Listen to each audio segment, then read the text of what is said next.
Hey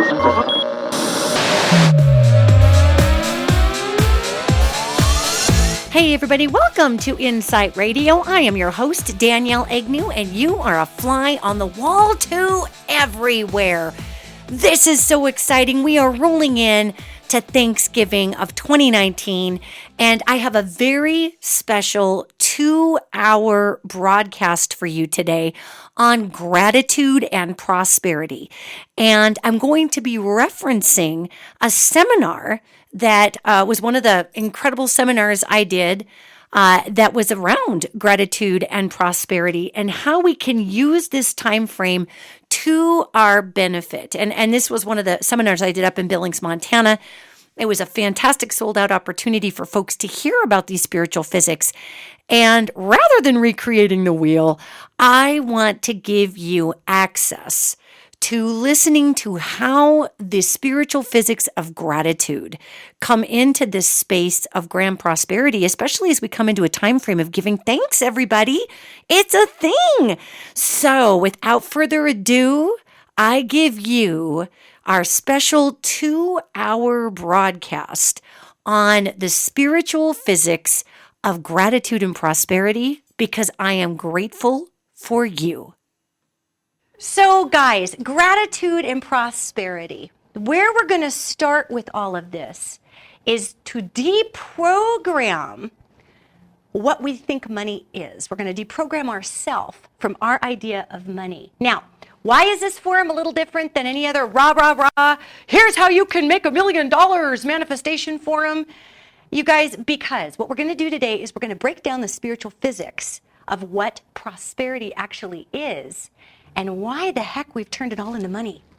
Because if we can take that one little kink out of our hose, you ever been out there watering your garden and you're like, nothing's happening, and you kick, what's going on? You kick the hose and pow. Well, you unkink the hose and prosperity comes flooding through, and we've got a ton of kinks in our hoses. And prosperity isn't just money, but we're going to start way back. I'm getting my marching orders here. We're going to start way back to the division of resources. Now, if I am a crabby anyone, landowner, government, whomever, who wants to subjugate the many, what do? I withhold resources. And then I make you come crawling to me and, tell me I have good hair that day or whatever my kink is, and I give you resources, okay? Societally, we have evolved a territorial mammalian-based creature. And based is, I very much mean that, but that's another forum for another time. A mammalian-based creature that is wanting to restrict resources so I can eat. I can provide for my children. And we come from a limitation consciousness because we've begun believing for some reason that we are separate from universal source. And we've been convinced of this. Now, how does that work? Well, one of the ways we're convinced of it is we come out of our mother and we're separate all of a sudden, but we grew in a human being. So we had this really awesome sense of connectivity. We were literally connected through the umbilical cord. And that felt good. And that's our point of origin. Human beings, gang, are made to be connected together. We are Bluetooth together. So please understand the key to understanding prosperity is accepting that you are not separate. You're not separate. And until we can completely get our brains around the concept that we are not this separate little kernel of popcorn flailing through the universe, hoping to God we can catch any little extra shred of something that is due us, until we can kick that limitation and separation consciousness to the curb, we will struggle with prosperity.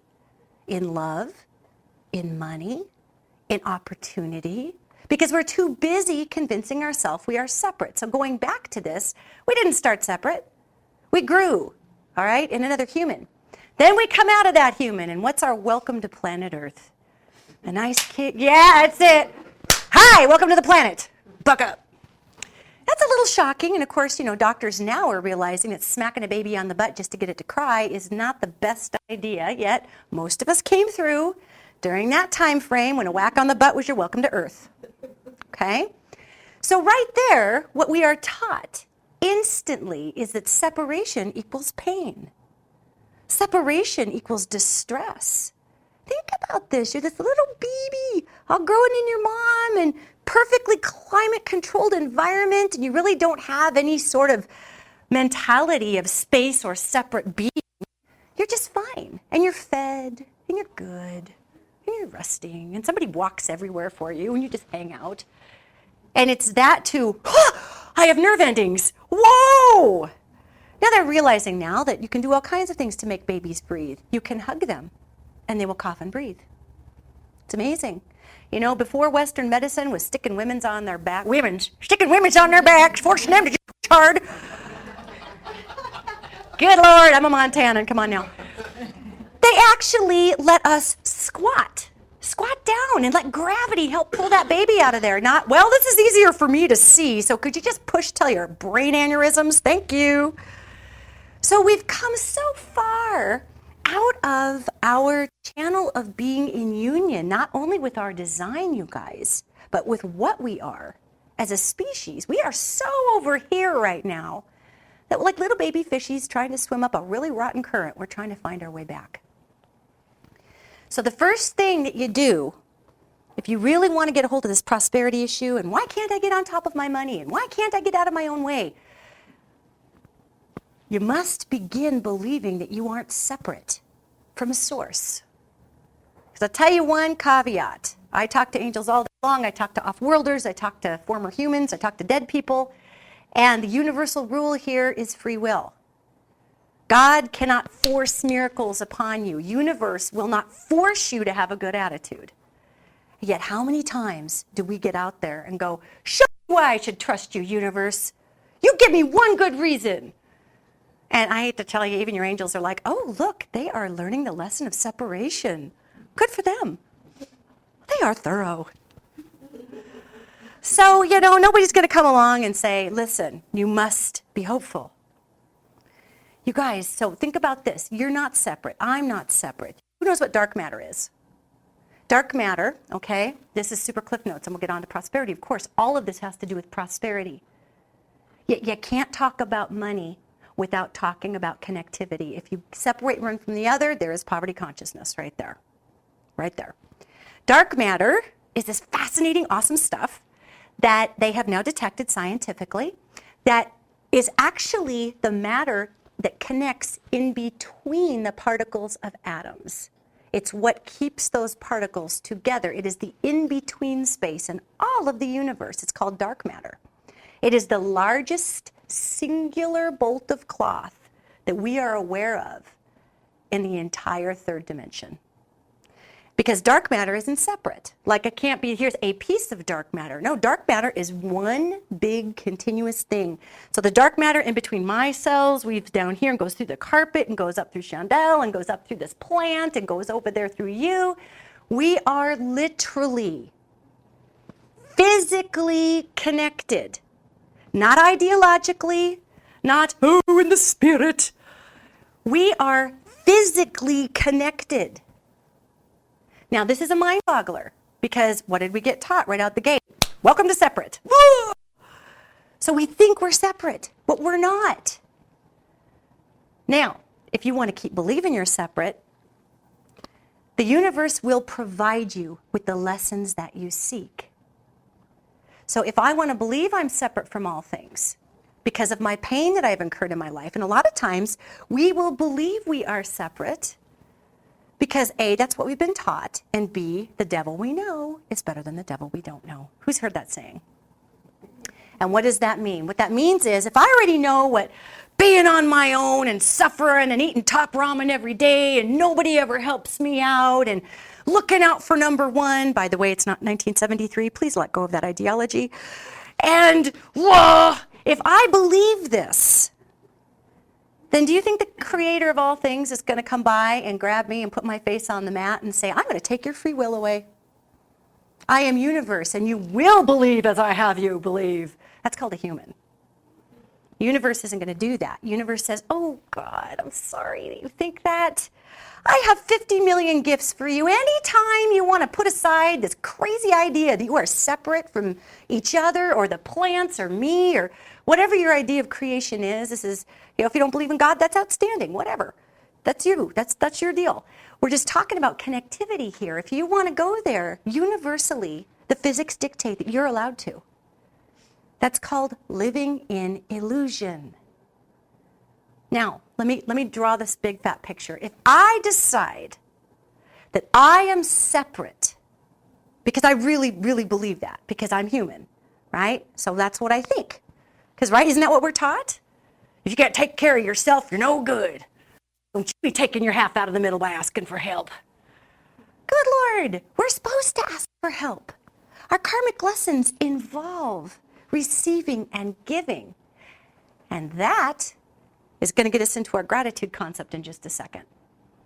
Yet, if I am really committed to staying separate, you guys, then I'm not going to understand the connectivity of all things.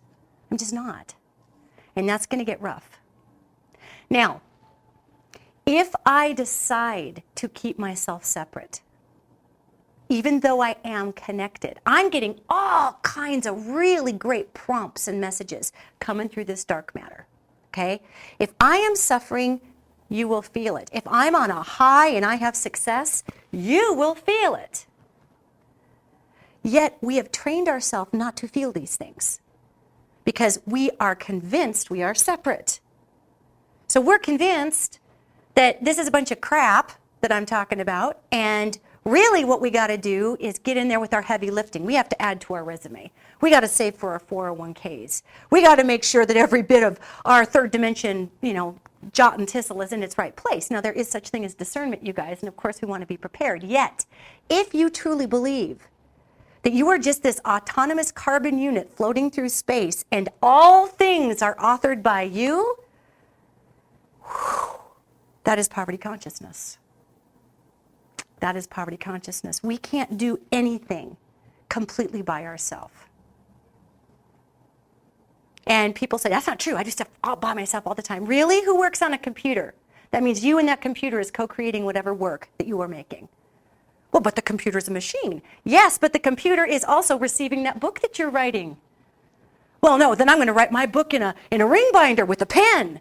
Then it's going to be all me, except for the fact that some human being milled that paper that you are writing on to catch your ideas.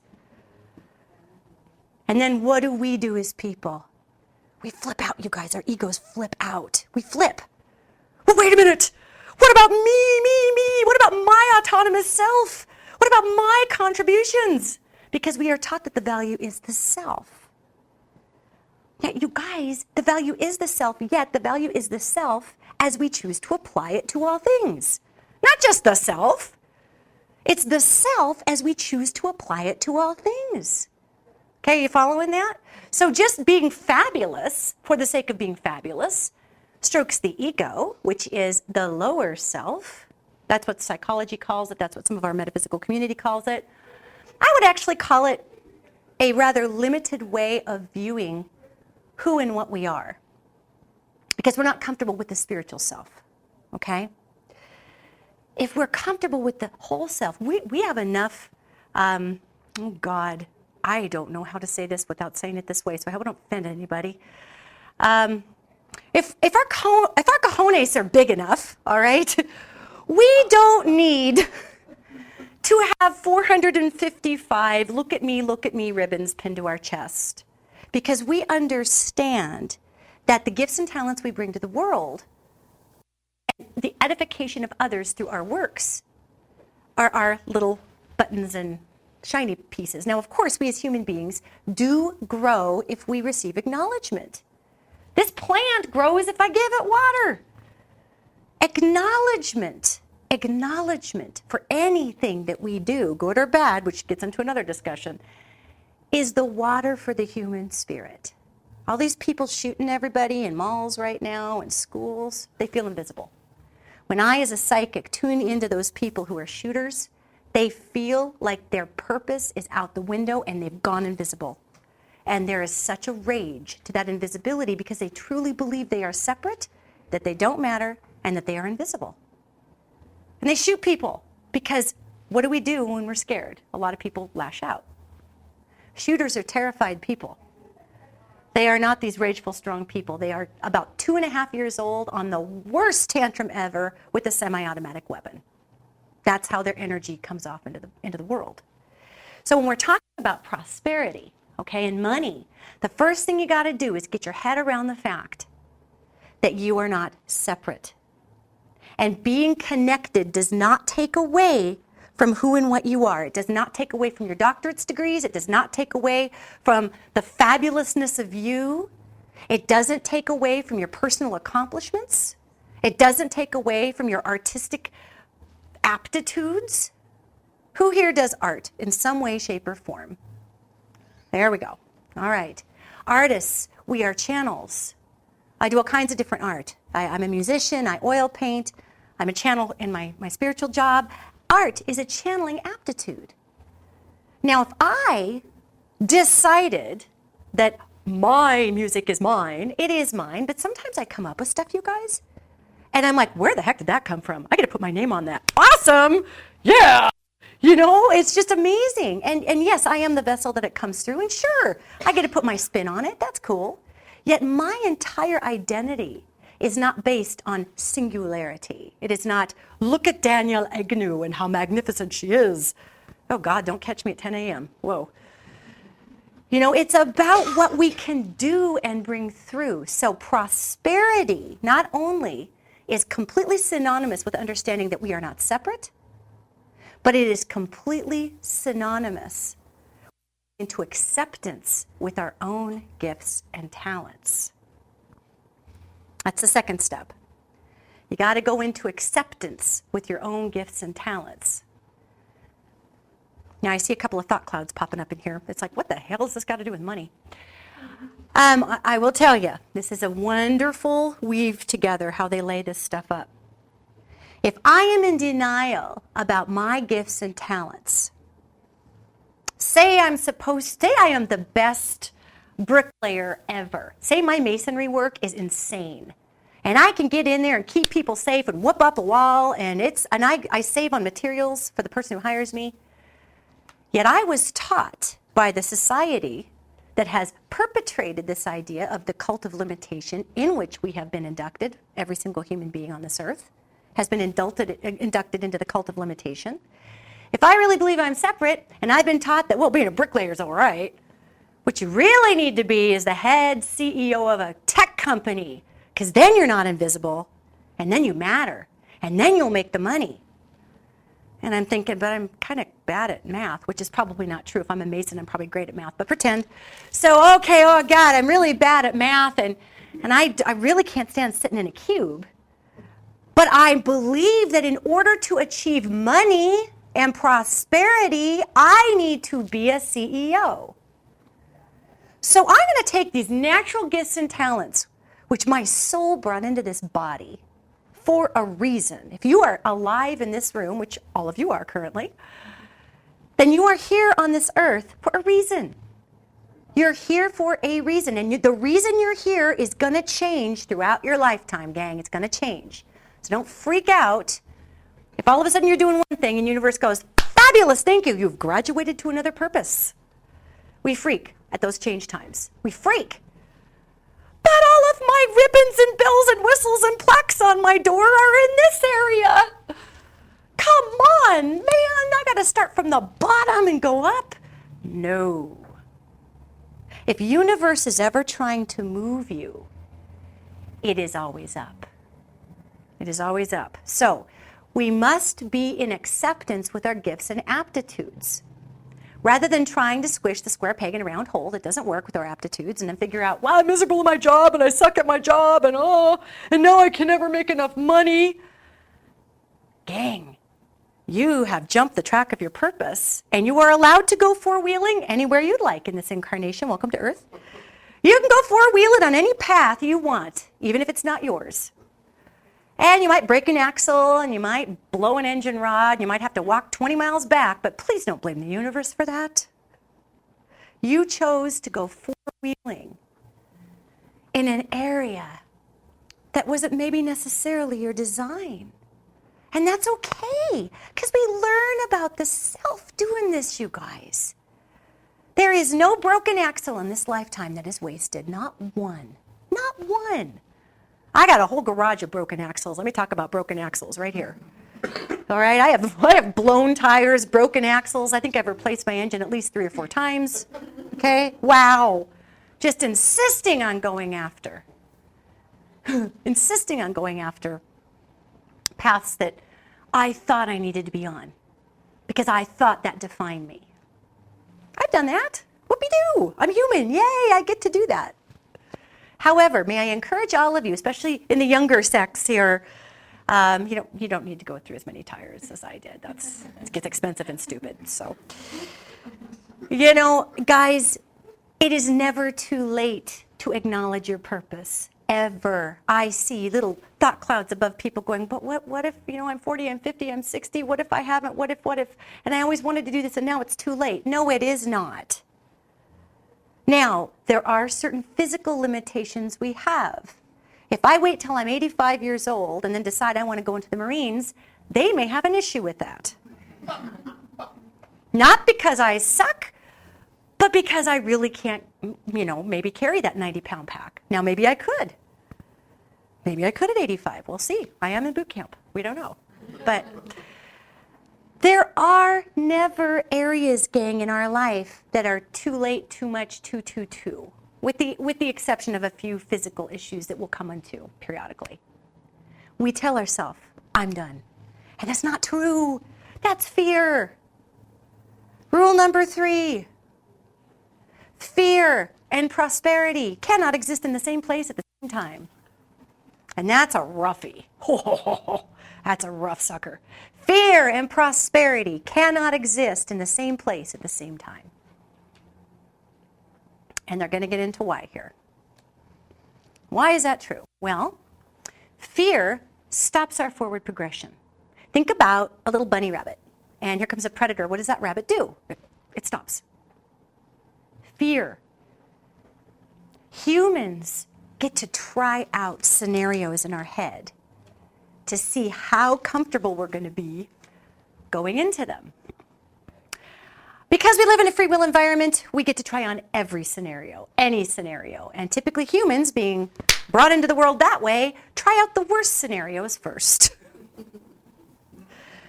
I think, even though my gift is masonry, that I'm going to go and try to be the CEO. Well, I'm kind of failing out of school on my computer programming. I don't really get it. Who cares? This is boring.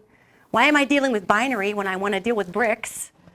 But darn it, I'm going to force myself to do this. So I barely squeak through. I get some job at a call center running spreadsheets because that's kind of all my aptitudes really sucking up about any of this. And I hate my job. And I am in resentment with this job. Every day I go to work, my boss is a tool. This person's crabby. I'm not going to deal with this. I sit in resentment. And then the worst thing of all happens to the human spirit. We begin to not trust ourselves anymore. We look at ourselves in the subconscious realm. And I do not believe in the subconscious, you guys. It's as my work as a psychic, as a medium. We are spiritually conscious 100% of the time. The psychological community calls this a subconscious because they don't want us to think that we could actually just decide to make a bad choice. We do that all the time to learn. So here I am, yet I digress. Here I am, and now I don't trust myself. Because what my subconscious thinks is, you will let me down.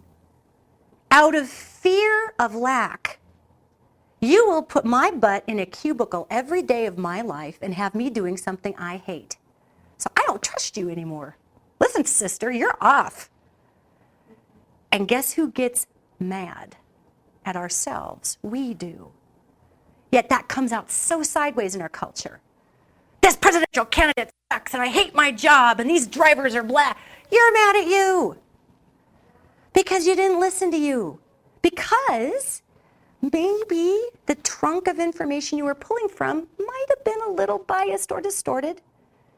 Give yourself a break, guys. We are shaking off a culture of limitation consciousness in this generation.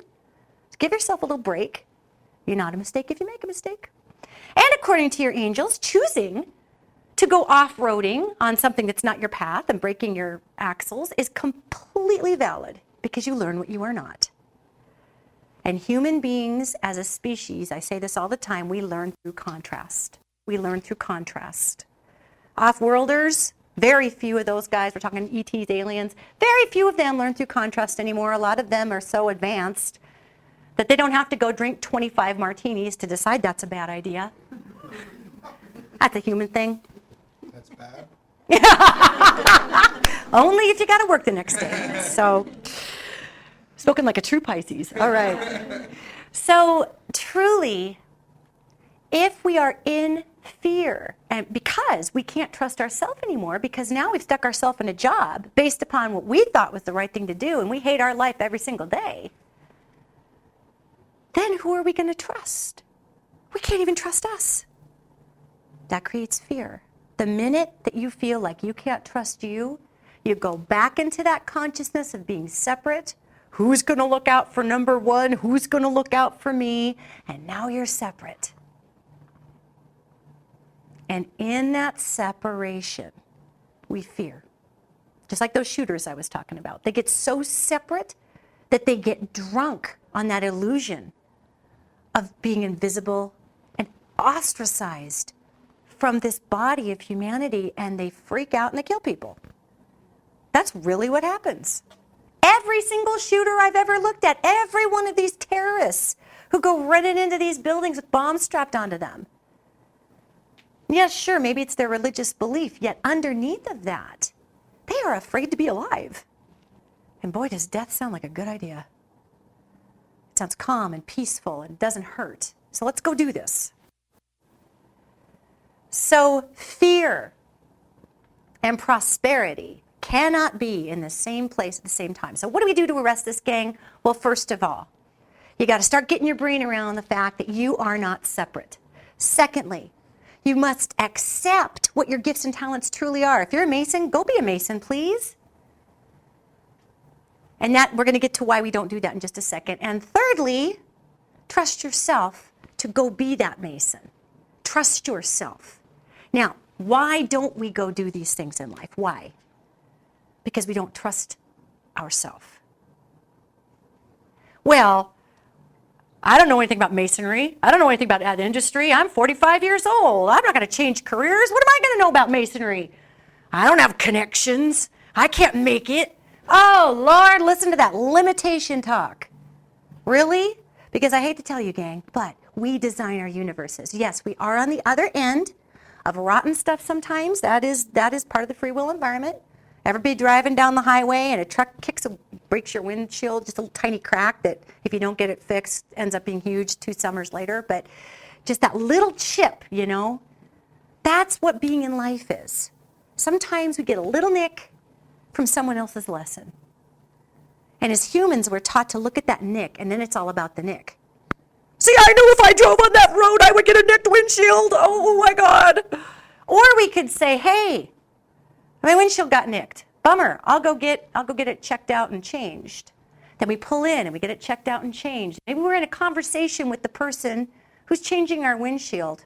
And say, how'd you get your windshield checked? Well, I was driving up to Red Lodge and was kind of riding the tail of a truck because I wanted to pass them in that 2-lane 212. And, actually, I got my window checked. And, that's a bummer. What were you going up there to do? I don't know. I was just going to knock around. I love those old buildings. Oh, me too. My dad's a Mason. He built a bunch of those.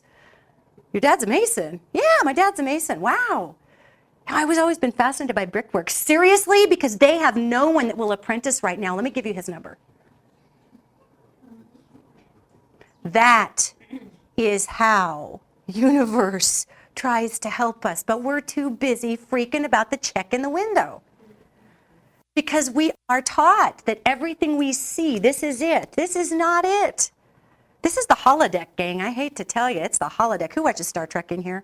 All right, yeah. I found enough Trekkies in here I'm like, I think I've got enough, but yeah, I'll check anyway. This is the holodeck. And we get to program the holodeck. Now, for those that don't watch Star Trek or like, oh God, she's a nerd. I am a nerd, I'm sorry. I wanted to pre-buy tickets to Star Wars, and my wife is like, please don't be that girl, please. What the holodeck is, for those who don't watch Star Trek, it is an empty room. It is actually the most amazing analogy for life that I possibly could have. I wish I would have come up with it. That's how brilliant it is. It's this empty room. And they go in and they tell the computer, "Computer, I want to be in the 1920s and I want to experience a gangster fight." And so the computer generates all these holographic people doing holographic things. And then you can program in the holodeck your danger level. Well, okay, I'm going to be shot, but it doesn't kill me. Or this is lethal, and if it's shot, it will kill me. Gang, this is the holodeck. We literally program in the experiences we are willing to receive. And yes, of course, sometimes just really bad things happen to good people, like the windshield check. Yet it's not about that. It's about how do we proceed from the time of the impact. Not that we were impacted, and it doesn't mean that we need to embrace our abusers or do a cartwheel because people are dying of terrorism. It doesn't mean that. It means that what occurs is a catalyst. And how we choose to go from that point forward is everything. So you may be wondering, what's this got to do with money? Well, thing of it is, if I program my holodeck, "Computer, give me 2 packages of top ramen and no friends. Give me a job that will underpay me and put the danger level to imminent, and also put an obstacle course of horrible life events, yet give me no one to help me. Engage." Then life's got to go, really? Okay, here. And I deal with people all day who have all these angels that come in and speak with me on this person's behalf. And they will literally stand back there with the equivalent of armloads of gifts for people. Yet people just are not willing to see that that's an option. Because their programmed holodeck is, nope, these are my life experiences. The devil I know is better than the devil I don't. I best not have hope because that means I could get hurt worse. We protect ourselves from opportunity by being realistic. Really? Realistic is whatever you want to make your holodeck, you guys. And if you think I'm lying or selling you a bunch of unicorn dust up here, then you go home and you try this. And you see what happens in your life. Because I didn't make these rules up. I didn't author any of this. I didn't make it work this way. I simply observe it. So, prosperity and purpose are one and the same. Prosperity and purpose are one and the same. What does that mean? Oh, that gets pretty heavy and deep, but we got some deep thinkers in here, so we're all right.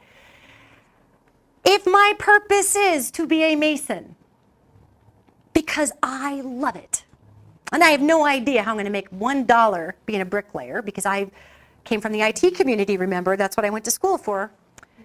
So what the hell? 45 years old, can I even lift bricks? I don't know. I'm going to try.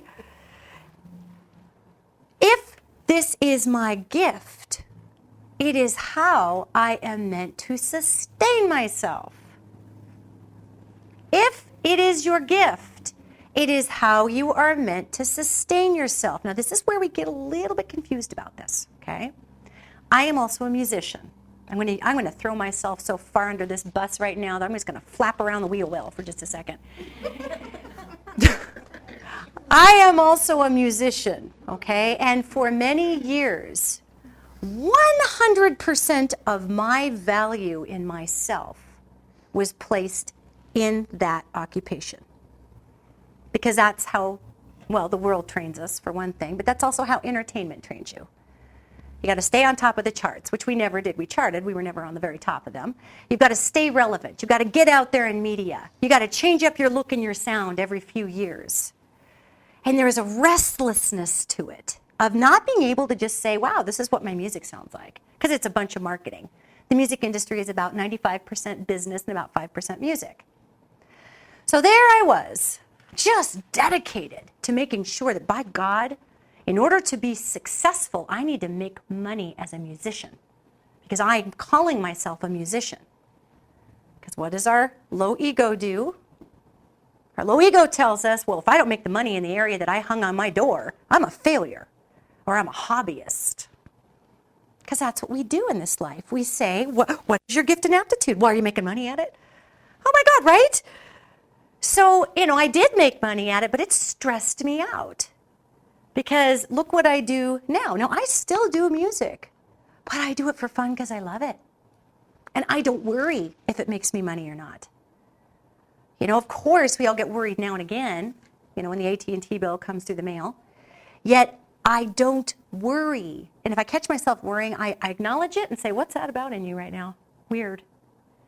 So, when I released my identity of self, which is I will only accept prosperity through music because it validates my identity, because I think I'm separate. When I released that and told the universe, tell you what, I'll just do what it is I do, and if I sleep in a box, I do, and whatever's going to happen is going to happen, and I will receive prosperity any way you want to send it to me. How's that? Boy, did things turn around like that. Like that. But I struggled and struggled and struggled for years trying to recreate this music career and whatever. And entertainment has about 8-year lapses. You go up and it's all grand for a while, and then it dips down for a while. So while I was in one of my down dips, I acknowledged, because what is prosperity in line with? Acknowledgement.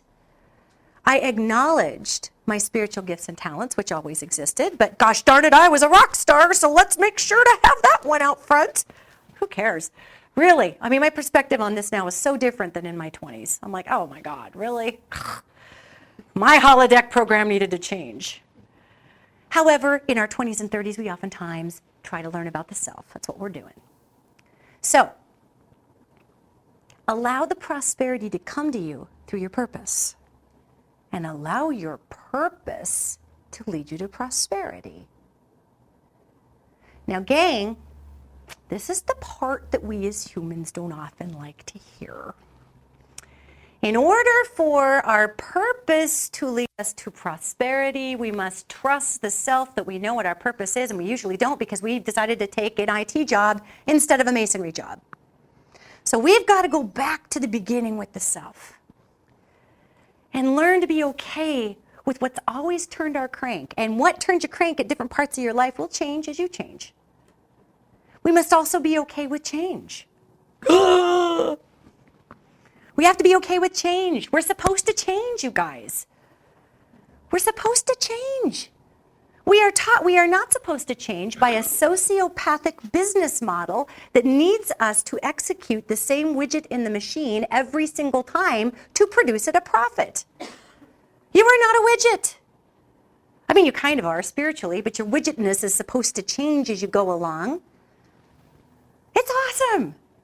It's okay to be a little afraid, but push through that. That's just a little hink that we've been taught. You must fear change because change is bad. Actually, change is awesome. And sometimes change can be disruptive. But how many people here feel better after huge upheavals have happened in their life? Yes, how many people have learned amazing things afterwards? And it was no fun to go through the upheaval. And I'm not saying we need to give upheaval a big fat hug. I'm simply saying that to acknowledge that your purpose has prosperity attached to it, gang, means that you got to acknowledge what your purpose is.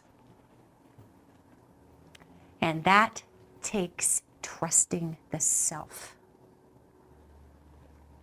Trusting the self. This gets to gratitude. There's a lot of layers to this, though. So instead of looking at your purpose as, well, how would I ever get there? Just because I don't know that. Good Lord, you know what we have in this generation, gang, that nobody before us ever had? We have no excuse. We have Google. Come on!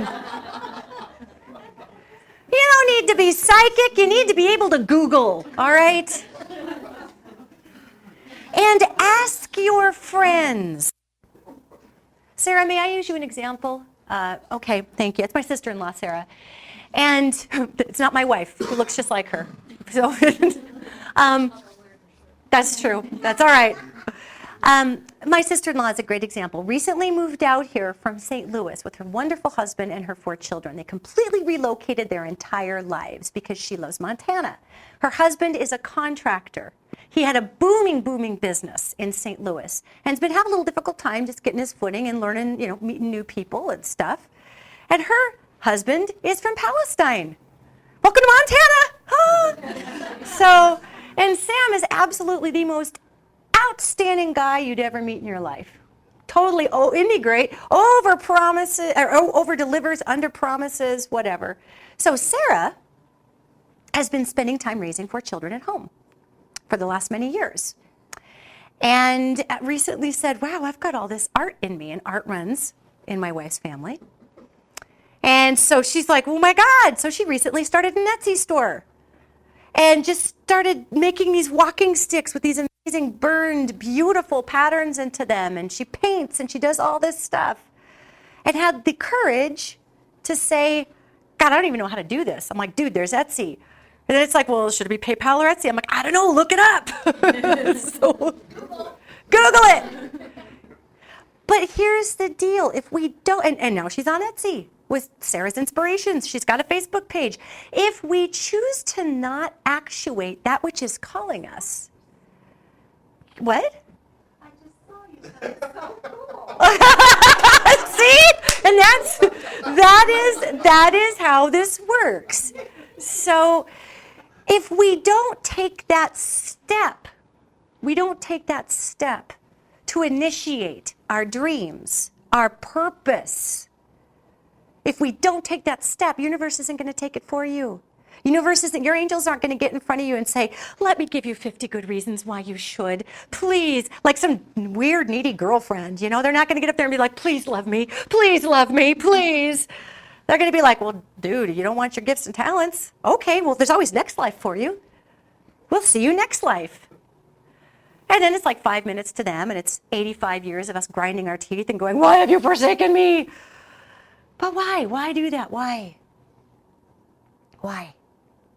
Because we fear.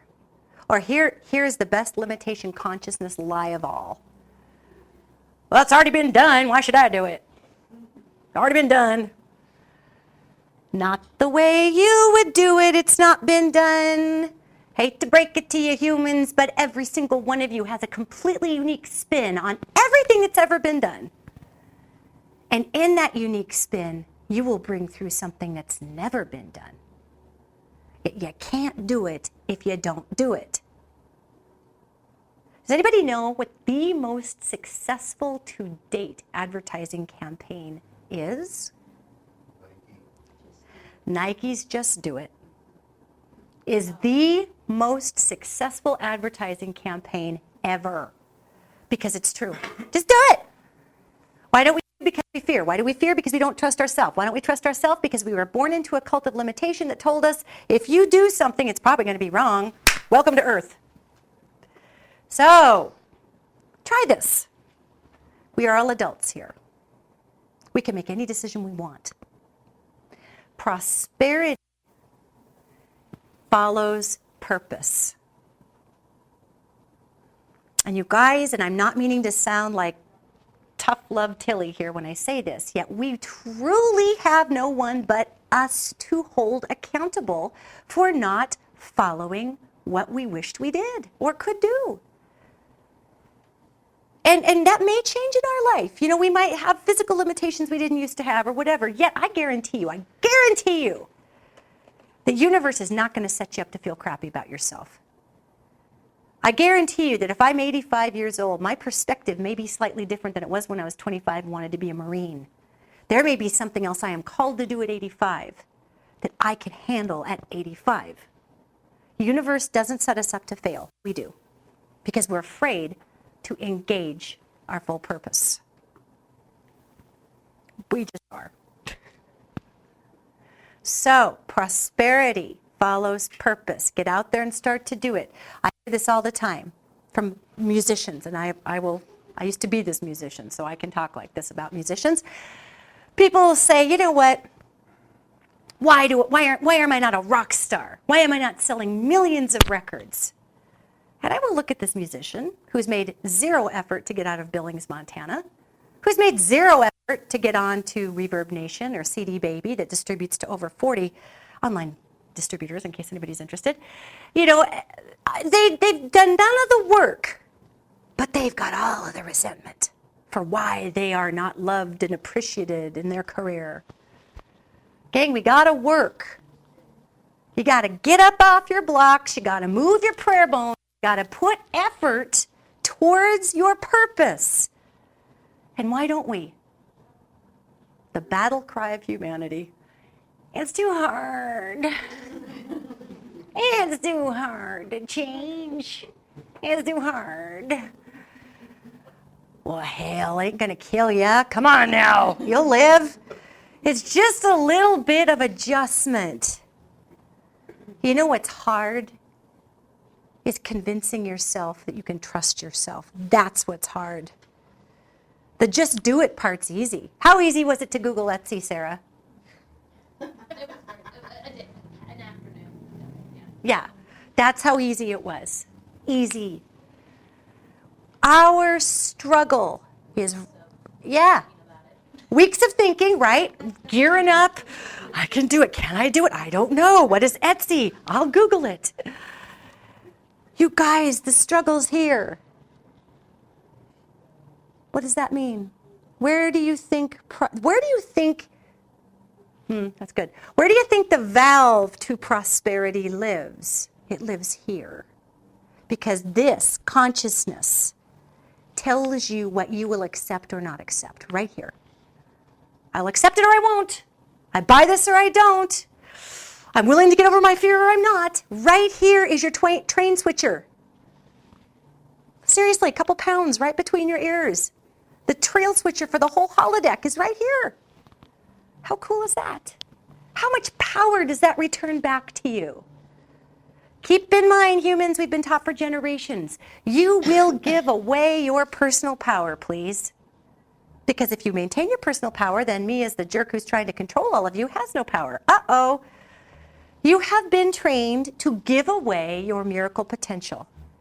You've been trained to believe that what you are is not what you are.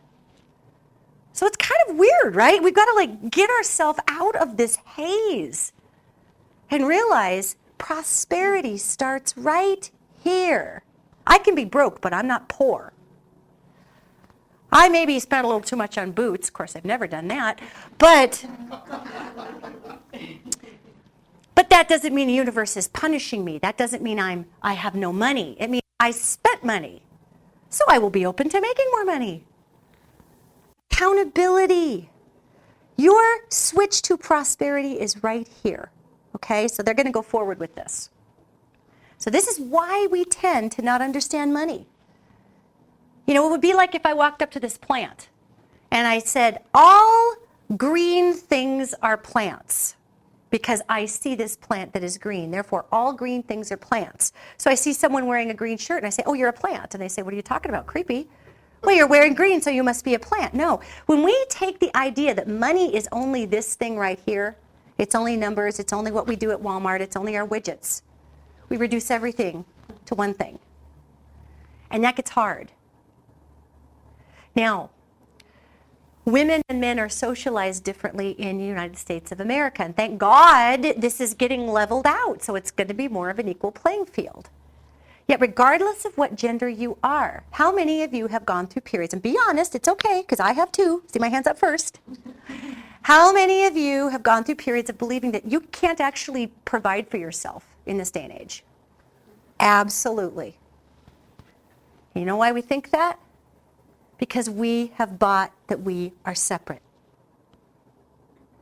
And the powers that be, that aren't always on the side of humanity, that get out there and show us what it is to live, purposefully keep elevating the cost of living. So that it seems as though one individual working within the machine cannot take care of themselves.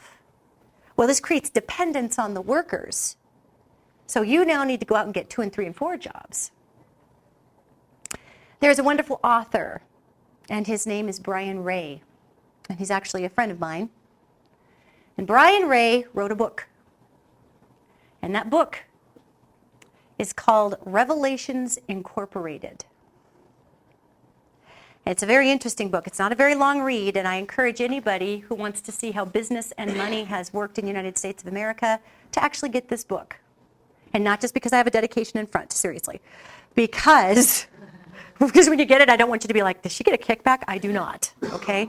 It's because Brian has worked in the financial corridor of this country and saw things that happened that I like to call it the fake recession of 2008.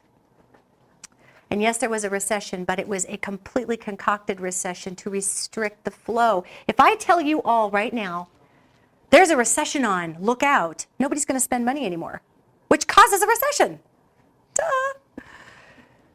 So he goes into why the business culture went in that direction and how it's not going to recover from that.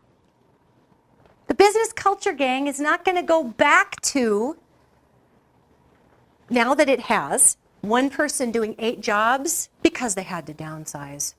They're not going to go back to saying, well, here's your regular salary for the one job you did. Come on. So what we're being asked to do here is to think outside of that system. And I love the way that the universe works, because what will happen is it'll start to restrict our options, that as long as we want to stay in that fear and limitation, we can do it. Pretty soon it's so tight in there we can't stand it. And pretty soon we're like, okay, I can't stand this. I'm just going to trust myself and break out of the box. Because my discomfort with towing the line has become greater than my fear of change. How many of you have been that person? I know I've been that person. You know? So we can get ahead of that wave, you guys, before we're face planted in the dirt of, oh my God, I'm so miserable in my own life and my own job and my own financial situation that I'm brave enough finally to go do it. We don't have to wait till we're muddied up. I mean, you know, if that's your kink, rock on. But geez, we can get out there with clean air and go forward. So, yeah, removing the fear that what your purpose is, what you're being called to do, really is your purpose. Removing that fear and trusting yourself is the first thing in this new step, because we defined all these things. Now we're getting up to how do we go ahead and go forward in gratitude. So we can start this money change around. How do we get rolling on that? Get in there and trust yourself. When you hear these voices that start in the consciousness, that start to talk you out of what your purpose is, they're going to be old familiar ones. How many of you have had the same calling for years and you get that calling and then the same voices come up and go, yeah. When this happens, you guys, it's our job to go, why don't you just shut up? Because we are allowed to experiment with our own sense of self-limitation. We're allowed to experiment with that. Are you going to buy it? You want to teach yourself to trust yourself? You kick that naysayer inside of you to the curb. If you want to trust yourself and show you that you can trust yourself, these voices that try to dissuade you from your purpose are not common sense. They are learned shutdowns of this valve. And we've learned them through oftentimes very well-meaning friends and family who aren't trying to be Debbie Downers, yet they were taught that. Well, you know, I know you want to start this business selling whatever it is. However, you're never going to make a living doing that. You know how you make a living? You get in there and you stamp those widgets out and you work at the plant and you, but well, okay, well maybe that is true for the person who said that. That's okay. It doesn't mean somebody's trying to be a jerk. It means that might be their experience. However, that may not be your experience. If you are called to anything, sometimes that means going back to school. Sometimes that means, oh, heaven forbid, I'm 45, I've got to go back to school to be a counselor. Prosperity follows purpose. And if we do not enact our purpose or trust ourselves to enact our purpose, we will remain out of that prosperous flow, even though we can probably drum up enough money to pay the bills. Good Lord, I can go work at Taco Bell and make money. So be okay to understand that that which is calling you, there's a reason for that. That's where your money is, people. Let's make this real cut and dry. That's where your money is your calling. That's where your money is. And when you say, well, I don't really know how I'd make money doing that, please disassociate from a model that you may have been taught, because it may not be the prosperity model that's trying to present itself to you. All fruits are not apples, but all apples are fruits. Prosperity comes to us in many ways. So here, we're going up the staircase here, right up to gratitude. Be open to however universe wants to bring you money. Remember, gang, if we limit the universe, if we limit that universe, and we say, no, I'm only going to take it as an IT tech. I'm only going to take it as a professor. That is ego. You are feeding your ego. You're not feeding your bank account. You are feeding your ego. Two different things. You're feeding your ego. You're not feeding your bank account.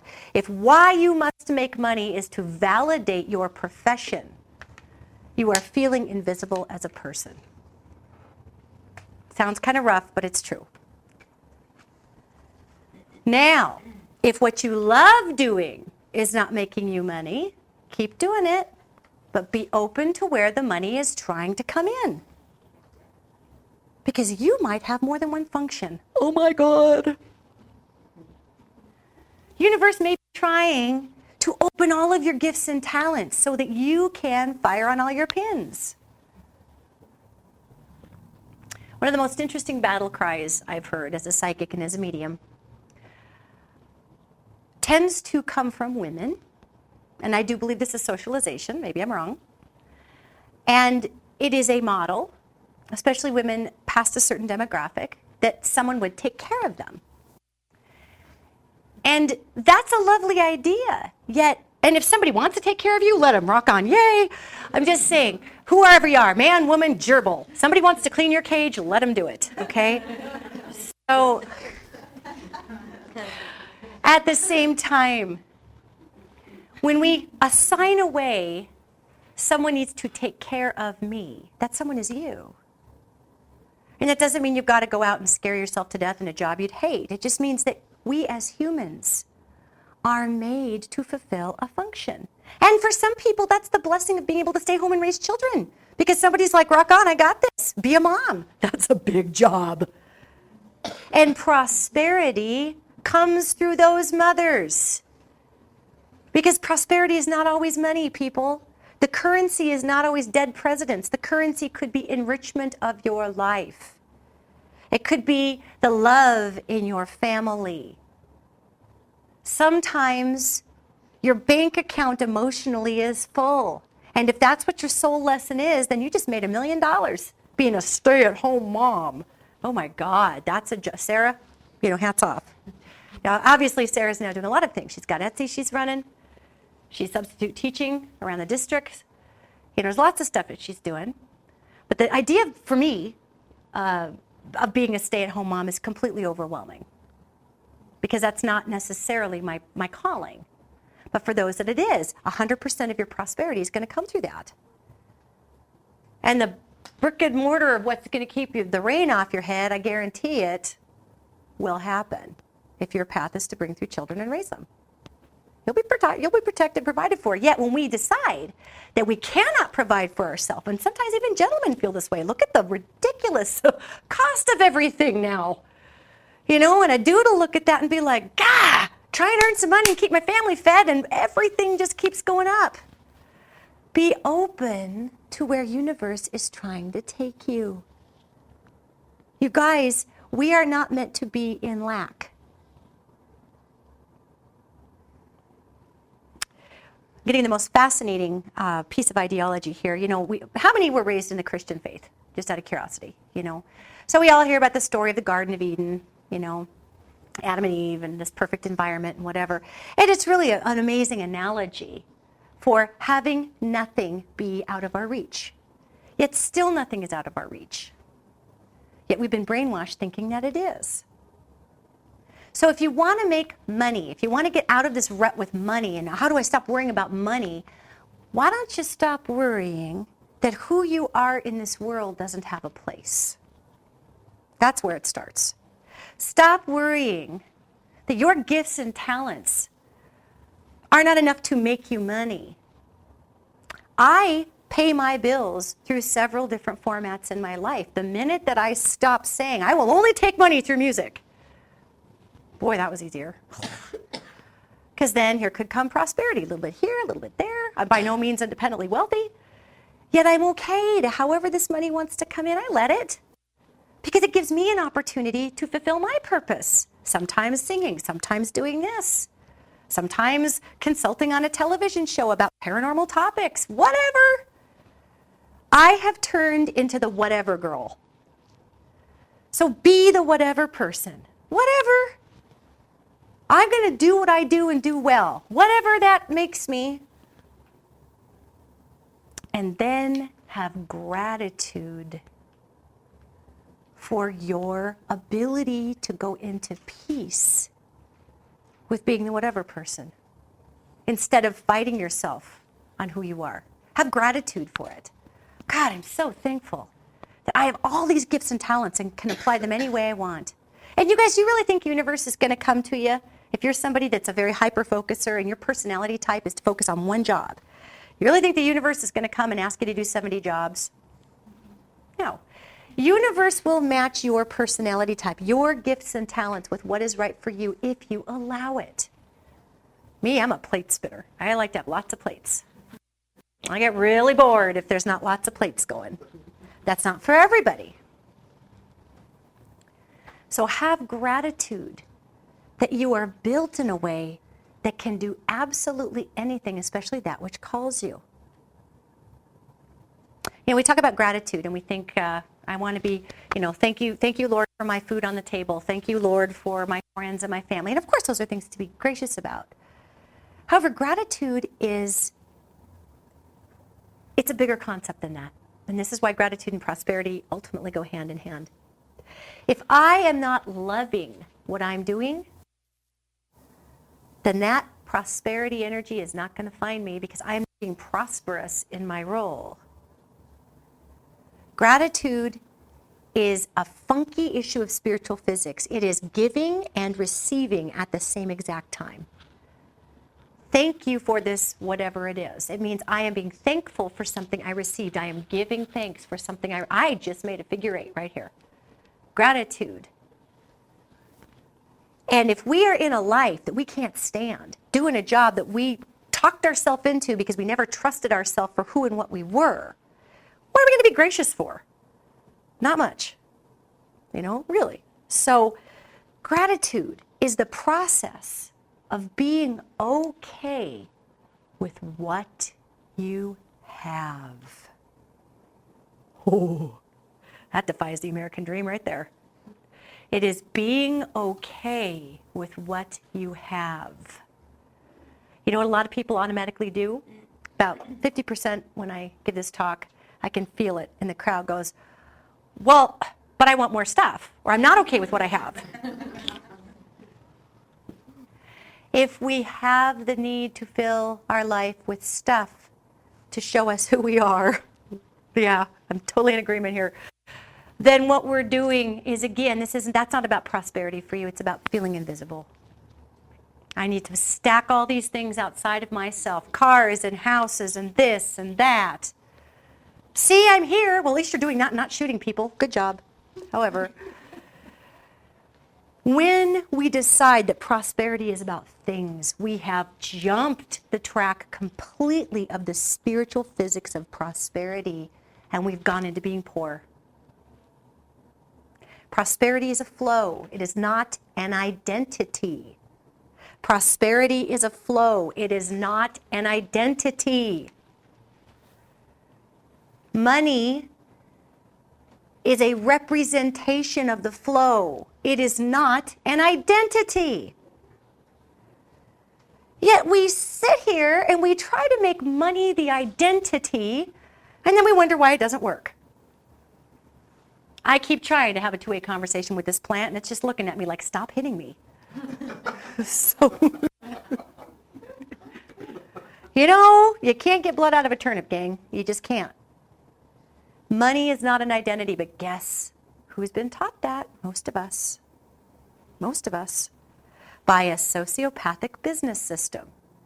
Now, I am not an anti-capitalist person. Right on, do your thing. Yet anything out of balance is harmful. And when we are taught that what we are is our stuff, well, guys, of course we're taught that. We're in a consumer nation. Think of that word. How many times have you been told you're a good consumer? That's a compliment, right? You're a good consumer. Actually, that's not a compliment. Consumer is like a Pac-Man. I'm a good consumer. Whoa, whoa, whoa, whoa. I don't want to be a good consumer. I want to be a discerning consumer.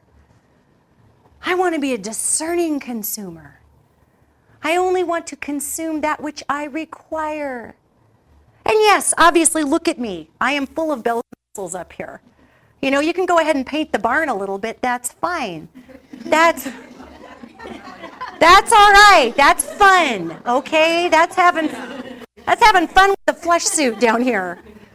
However, if my identity depended on this outfit, if my identity depended on what car I drove, and this is the case for many Americans because it's what we're taught. We are programmed it. You know how we're programmed it? We're programmed it through programming called commercials. Programming. I work in media. I have watched producers sit around tables and talk about how to sculpt and move a reality TV storyline. It's called soft scripting. And they stick earbuds down into those non-actors' ears. And it's also how they got away in the 2008 recession from paying writers, by the way. Sticking in those earbuds. And you watch your favorite reality TV shows. Watch their faces. These are not professional actors. These are folks with an earbud in, with a producer going, okay, now turn to the right and throw a pie in their face, and just watch their face, because they'll be like, da-da-da-da. There's this moment of like, what? Nothing that we're watching, everything is soft scripted, okay? So we're talking about programming. We're talking about money. You guys, we are the most wealthy nation, besides maybe Saudi Arabia, on earth. And we certainly interpersonally are one of the more free nations. So is France, so is Italy, and we're not the only one, Denmark. Yet we keep ourselves captive more than any other country I've seen of a free nation. Because of stuff. Stuff. And money. And sure, money is not the root of all evil. It is not. It is a flow. Prosperity is a tool. You can use it for whatever you want. We've been taught that money is the root of all evil because that gives an excuse for 5 people to keep it and 25 million people not to have it. Blessed are those who are starving and poor and weak and blah, blah, blah, for they will enter the kingdom of heaven. Says the guy taking off with all the money. The fact of the matter is we're not supposed to be suffering. Yet our consumer nature takes us out of balance with what prosperity really is. We can have enough money in the bank. We can have fun, cool stuff. You know why we want stuff? Because we fear we won't ever have it.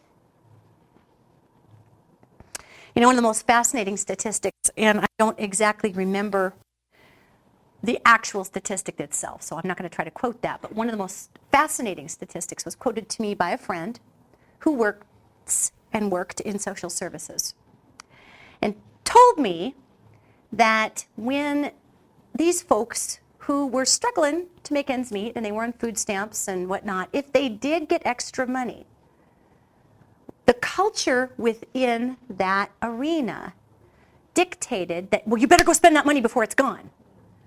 And of course, if they have kids, they want to spend it on their kids and whatever. So they run out and they get Xboxes and a big screen TV, and they've got beautiful iPhones and great Nike shoes in their single wide trailer down by the river. And they're eating food that is not good for you and depletes the frontal lobe of all of that ability to put thoughts together, ahead, and make different decisions in your life. But the desperation to have the stuff while the money is there drives them to go out and spend whatever they've got. Well, I better spend it now before I don't have it. Desperation and prosperity cannot be in the same place at the same time.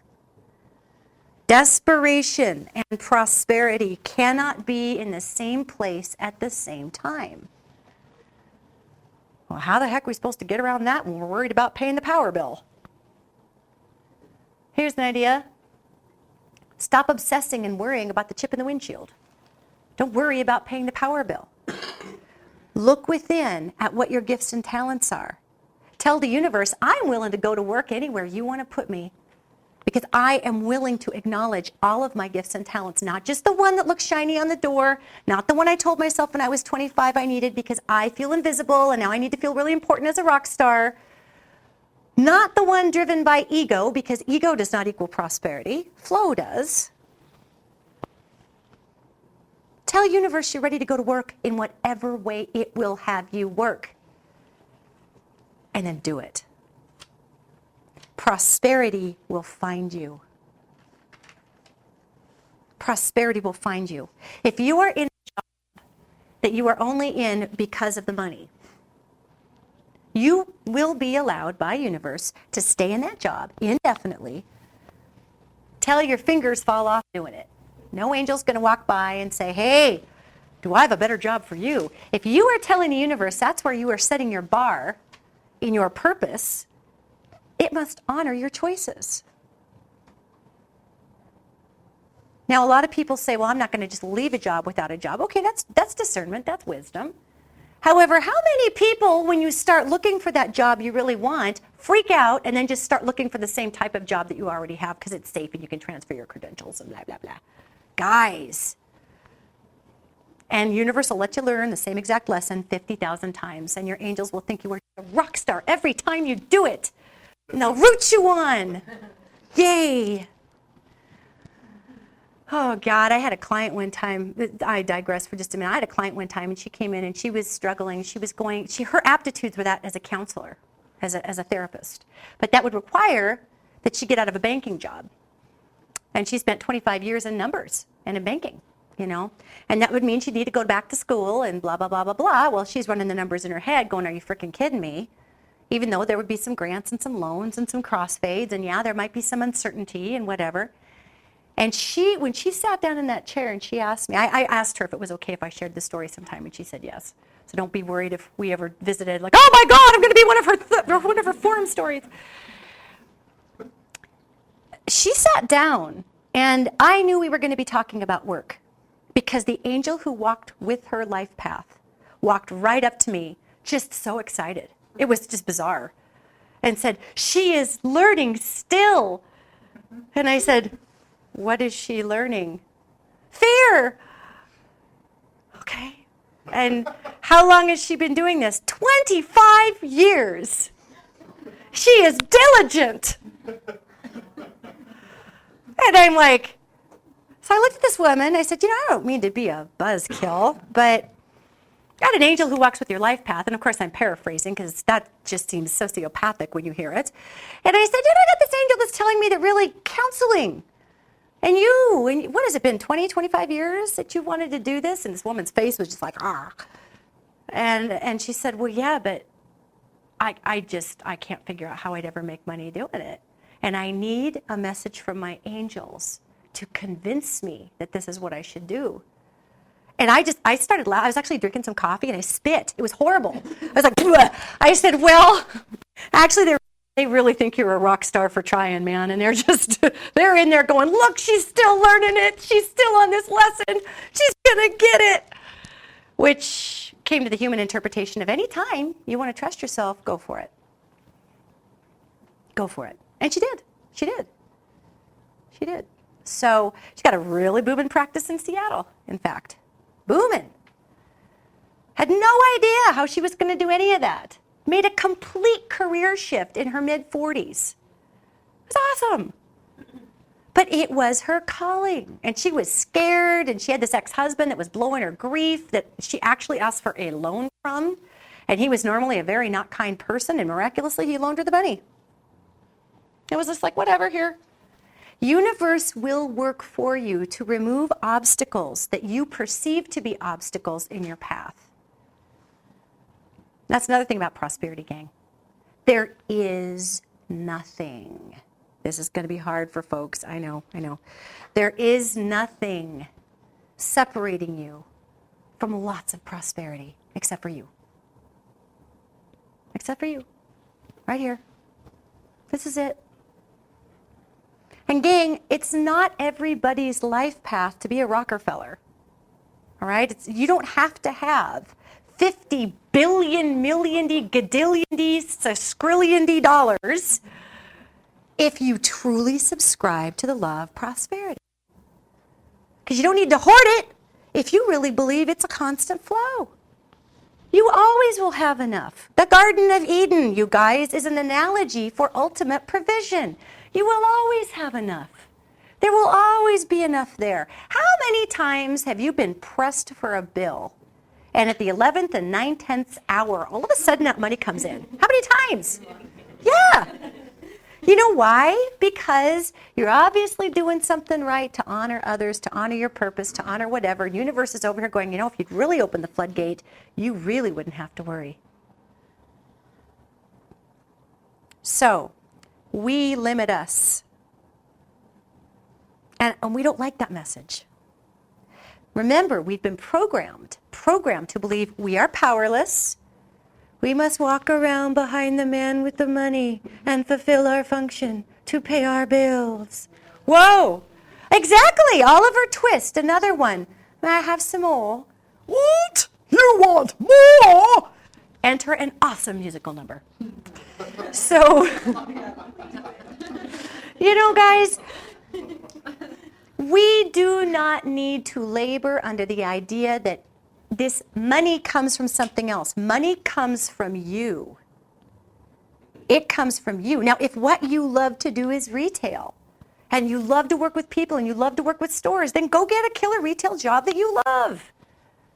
If what you love to do is counseling, if what you love to do is arts and crafts, if what you love to do is whatever, and right now say you're working at a fast food chain to support that, quote, hobby, how about this for a consciousness switch?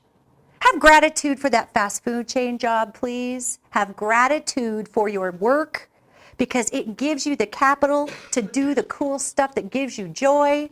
There, right there, is the first step in changing your consciousness about money. I have this job I hate, but boy, it allows me to go play music on the weekends. But I hate that job. Come out of opposition with that which is bringing you prosperity to give you the freedom to go do the thing that you love, which makes your heart bigger, which makes you sell more music, which makes that go up this way, and you can maybe take less hours of work over here. As soon as we stop blaming our workplaces, our jobs, our family, our friends, the dog, God, that plant, for why we do not enact our own highest purpose, your prosperity issues will be gone. They will be gone. Blame and prosperity cannot be in the same place at the same time. Because blame is the antithesis of authenticity. We can't blame everything else for why our money is not coming to us. And boy, we don't like that answer. We don't like that answer. We like the answer of, wait a minute. Isn't somebody keeping me down? Isn't the man keeping me down? Doesn't the man have his boot in the back of my head? Well, if you co-create that work environment, sure. You co-create your experiences. Do you know how many brilliant people sit in the chair across from me? Brilliant people, brilliant, with amazing entrepreneurial ideas, with unbelievable life path changes that are possible, and their angels will gush them bullet points on their business plans, encouragement about how to go. I have seen this happen because I've been the translator for it. And people walk out the door and they go, this is hard. I'm going to go back to hating my Wendy's job so I can support my hobbies and just go back into this cycle of settling and hatred because it's the devil, I know. Wow, okay. Well, amen on you then. But please accept that that's what you're choosing to do, and maybe you're just not ready. It's okay if you're not ready to go to the next phase yet. It's okay if you're not ready to take on your ideas. But Do your best not to blame anybody for that. Own that right here. Say, I'm not ready for this. I'm not ready for it. I'm not ready. Because eventually, if you start owning that little voice that says you're not ready is going to be like, oh, now you're ready. This is stupid. This is stupid. I've had people come to me that had no background in certain areas. They would come out with a job idea or whatever, and it was brilliant. And I was like, my God, go do this. And again, well, I don't know how. Google, please. Listen, remember, universe is not going to give you a seed idea with no ground to plant it in.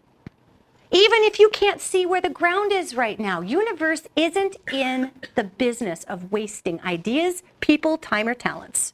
If something's coming to you, even if you've never done it, even if you have no idea how you'd even kick it off, all you got to do is just do it one step at a time. Just accomplish one thing at a time on your list of how the heck would I get there. And if this is truly your calling, the doors are going to fly open. How many people have been forced into change? Because oftentimes we are. Nobody wants to just do it. How many people have been forced into change just to find the doors just flying open before you? Me too. And then you always have that rear view mirror talk with yourself, as you're looking at your life path and back, and why didn't I do this 10 minutes ago, 20 years ago? What was my problem? Forgive yourself when you have that moment. If you could have done it 20 years ago, you would have. Let it go. You didn't have your tools in place yet to make that transition. So don't beat yourself up. Guilt and prosperity cannot be in the same place at the same time. You gotta be in the flow. Money is not an identity. So if your entire idea of the self comes down to dead presidents, and that's really what your idea of security and safety is, I would deeply encourage you to factor that in as one aspect of your safety. Of course, we all want to have some money in the bank, pay the bills, good stuff, right? Yet, you have an unlimited well of provision within you.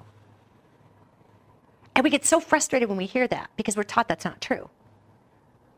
We're taught we got to get out there and pound the ground. And of course, we need to put effort out into finding a job, you guys. We can't just sit on a mountaintop and wish for a puppy and it'll appear in our lap. I mean, we do have to have effort in this life. However, I'm not trying to scare anybody. It's not like, our world money is just going to go poof or anything. Yet there will be changes. And the reason those changes are coming is because we as a race are changing. And we are trying to be shown that literally the buck stops right here. And yes, there are big corporations that put money in the world and all these good things. But do you want to know something? An interesting factoid. The stock market. I get calls a lot as a psychic and as a medium from people saying, can you tell me what stock's going to blah, blah, blah? Well, I'm not a financial consultant. However, I get consulted in this area because money is a flow. And money's flow is on the other end of our perception of it. So as you read perception or as you read trends, you read where the money's going to go. What I think is fascinating is Etsy and PayPal and two of our largest independent sales, Amazon, thank you. Good Lord, these guys are awesome. Amazon. Some of the largest independent money generators out there have taken, in the retail market in the United States, are you ready for this one? Over half the money and stuck it in an independent sales artist, say like Sarah here, and the person buying. So you'd think it's Walmart's. You'd think it was the big chains. No. These independent sources, little people like me who write my own little books and put a bump on Amazon and say, hey, do you want to buy this? Cool. Millions and millions of us are doing this and have taken that big pool of money that very few people controlled, and now it's down here. And they've lost control of all of this. There's a big fat panic for those people whose identity is their money, whose identity is their control. There's a big panic. Well, I have angels back here saying it is imbalanced to allocate the sense of self with that which one can generate through the efforts of the hands. So these poor people who've lived generations with all the stuff are having an opportunity to bring balance to their idea of who they are. Now, not all people who have money are their identity. We've all heard of the Rockefellers. Big oil, big oil, big oil. And did you know initially when they got into oil on the land, they were trying to save whales? That's true. Whale oil was what lit people's night times. And they were trying to save those whales.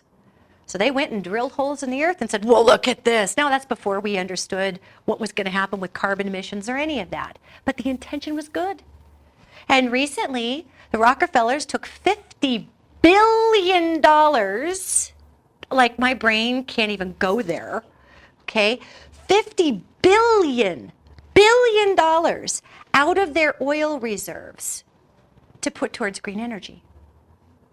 Now, they may have $200 billion left in oil, but they took a lot because they see where things are going. Money is changing. Purpose is changing. Gratitude is the process of being okay with where you are at right now and the choices you made that have brought you here. Oh, that's a roughie. Gratitude is being at peace for where you are at right now and all of the choices that got you here. The ones you think are crappy, the ones you think are great. Gratitude is the process of releasing regret and replacing it with the knowledge that you have done the absolute best with the tools that you have had in your toolbox up to this juncture. If you could have done better, you would have. And we say to ourselves, no, but I remember back. I look in my rearview mirror and I remember back years ago and I had an opportunity in a crossroads to be the next Rockefeller and I didn't take it. And I'm mad at myself. I got news for all of you. That which is yours has always been intended for you, and that which is not simply isn't. So when you say to yourself, I had this opportunity, but I missed out. No, actually, what that opportunity required, you did not necessarily have in the tool chest at that time. You couldn't fabricate it, you couldn't manufacture it, you couldn't pull it out of your keister crack, it just wasn't happening. It wasn't there, you know, it wasn't there. So forgive yourself. You didn't miss your one big fat chance. If it was your one big fat chance, you would have been railroaded right into it by the universe. But it probably wasn't because you didn't have the pieces of growth in place quite yet, and that's okay. So, be absolutely grateful. Be thankful. Be at peace for where you are at. This is not about stuff. It's about acknowledgement. It's about authenticity. It is about ownership. It is about understanding where the flow is. Now, you can make changes to this flow at any time. At any time. And you can continue learning the lesson in the flow that you need to learn for as long as you need to. But a lack, resentment and gratitude, and resentment and prosperity cannot be in the same place at the same time. Resentment and prosperity cannot be in the same place at the same time. Resentment restricts flow. Prosperity is flow. Blame restricts flow. Prosperity is flow. Fear restricts flow. Prosperity is flow. Ego restricts flow. Prosperity is flow. Money is only one portion of flow. Now, before we get on to our questions, this is kind of their downhill, big, fat, ramp up jazz hand section right here. Next 15 minutes or so. Yeah. Is what they got for you here is this. Here's the big grand finale of this entire thing, you guys. is that absolutely, positively, nothing that you are being called in your heart to do is impossible. It is absolutely possible. It is the homing mechanism to creation that is calling you forward. Like a beacon. Ping, ping, ping. It's calling you forward. Get out of fear. Get out of blame. Well, I couldn't do it because my parents didn't give me the money for you guys. If you're an adult, love your mom and dad, get on with it. All right? If we are having a calling to do something, then do it. The minute you make that decision, it's okay to be scared. Acknowledge the fear. Oh my God, I'm changing and this is creeping me out. Do it. And if you know there are areas, say you've started doing that. Say you've started to take the leap, and then you get into the leap and you're like, and here comes that bunny feeling again. You've started to take the leap. You started to go to school, but then you're watching bills pack up, or you bought into a business and here's your inventory and it's not moving, and you're just like, don't stop there. What? You've been trained as a good consumer in the cult of limitation. You've been trained to stop and go back, go back, go back, go back, go back. Just go back to your widget job. Just go back to your widget job. That's safe, that's safe. No, it's not. So, be okay with it. And you know why it's changing? Because everybody is being called to their purpose. Because if we choose not to deprogram ourselves from this cult of limitation in which we have been indoctrinated, it's going to be indistinguishable to most people, because we're going to be looking at it through these filters of fear, blame, limitation, lack, trying to apply all these 20th century physics to the 21st century that's now been moving through for 20 years almost. You guys, prosperity and gratitude are inseparable. You have been taught, we all have been taught, that what we have is not enough. How many times do we feel that way? It's not enough. I barely make my bills. Excuse me, barely make my bills means you made your bills. That is enough. I barely have enough to buy a few things at the end of the month. Well, look at that, and you added swag. Good for you. All right. I barely get my groceries paid for, but my God, your fridge has food in it, doesn't it? These are first world problems. When we adjust our level of gratitude, taxes. Oh, I love these guys. These are great. Here's a good example. You own your own business, you're going to pay taxes, right? You're going to pay taxes anyway. And taxes crack me up. They are the most interesting analogy for consciousness, in my opinion. None of us like paying them yet. The military is not going to fund itself. Teachers aren't going to pay themselves. Cops aren't going to pay themselves. The roads aren't going to pay themselves. Nothing's free. We are participants here. Now, what I do think is hilarious is the idea that people look at they make all this money, and then they're mad that they're paying taxes on it. And I'm not saying I agree or disagree with tax laws, whatever. And I'm sure there's augmentation that could be fixed there. However, you guys, do you know why, as you bring in all this money, all of a sudden you got to pay taxes on it? Because, well, we live in the USA. The other thing is that you don't fear bringing in money. The minute you start freaking out that the money you bring in, that you're giving away part of it, and you start getting into fear consciousness, you're poor. Right there, you're poor. I don't care if you have $500,000 in the bank and old Uncle Sam comes and says, I'd like $200,000 of that.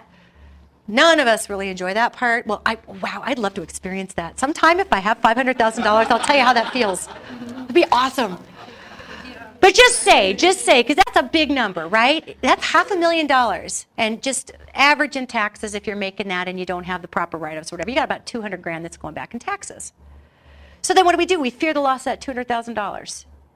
The minute we start fearing, you have gone completely out of prosperity consciousness. Instead of, okay, cool, you want your $200,000? Awesome.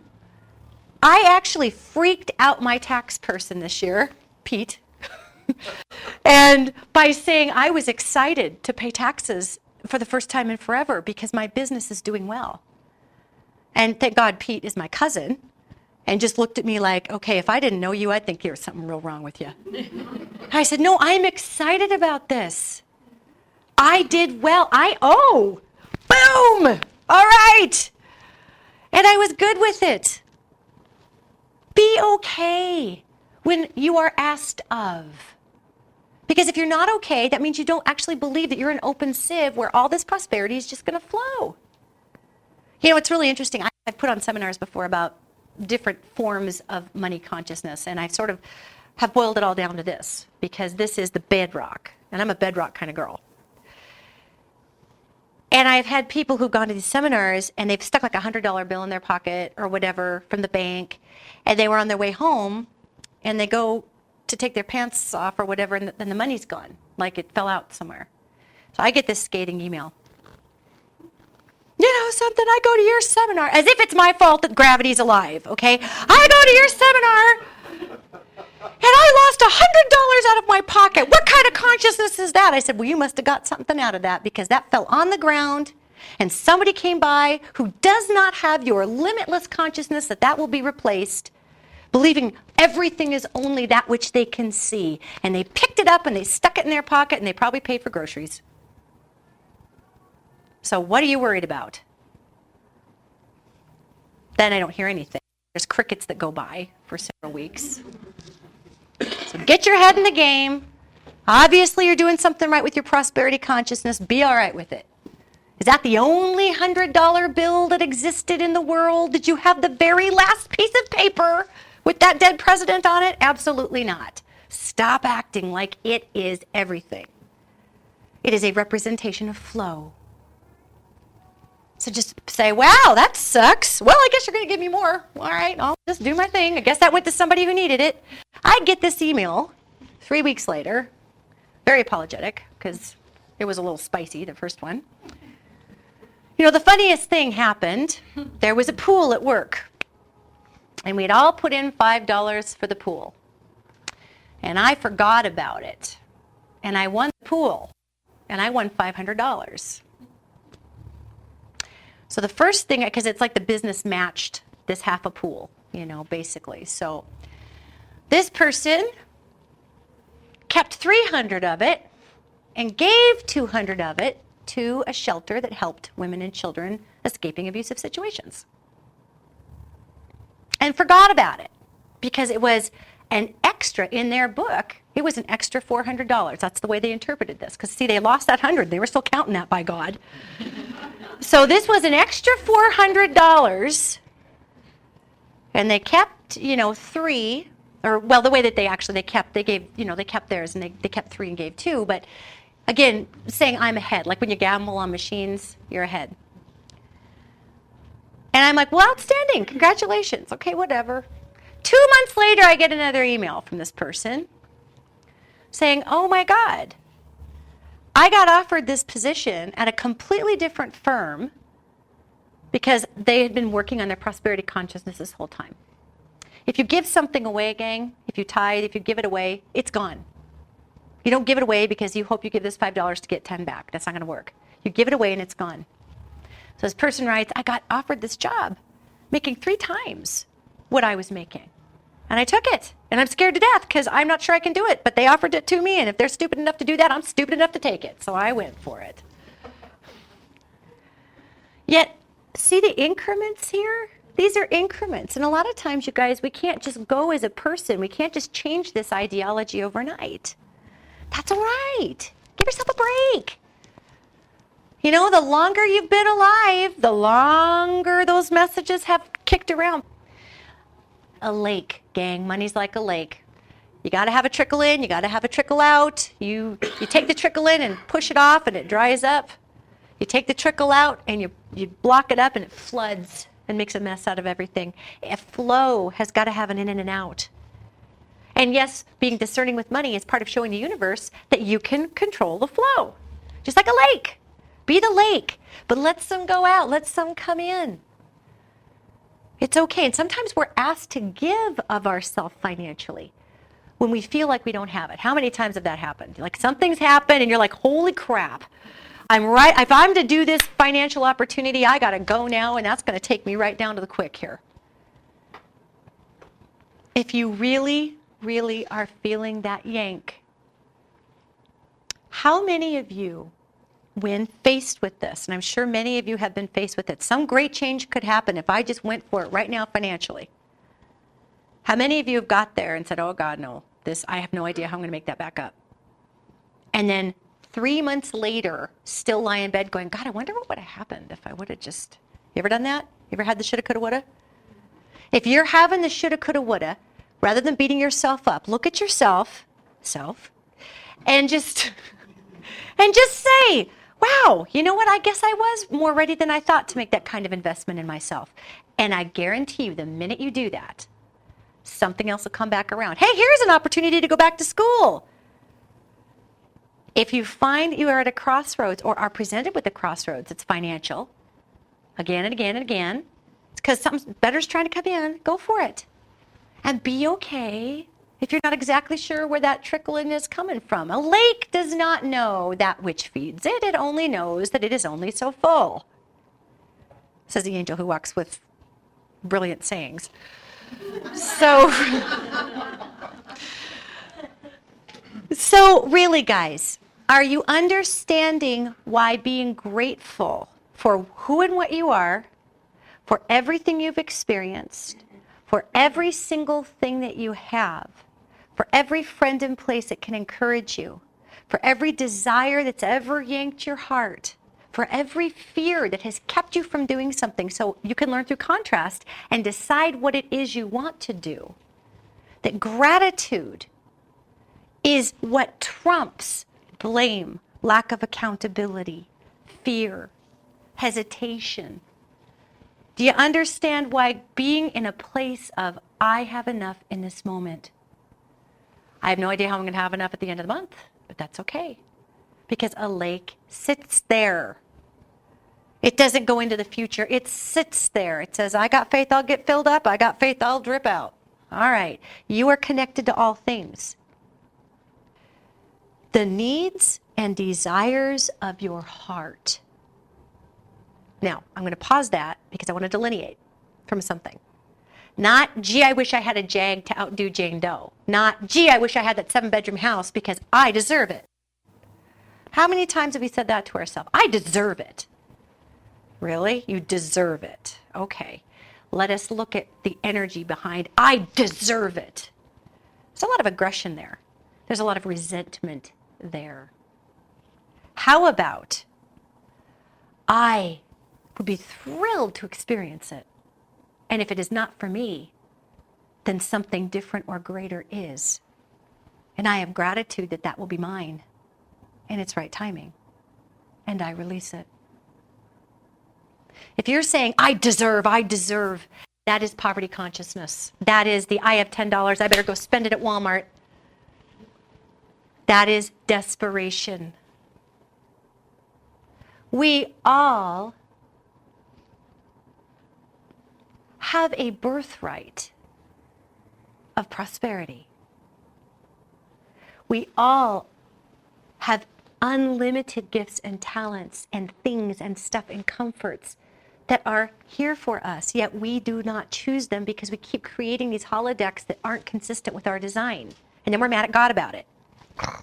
So we all have a trust fund of unlimited resources in our connectivity to one another and to Source. Do you think Source doesn't know what your issues are?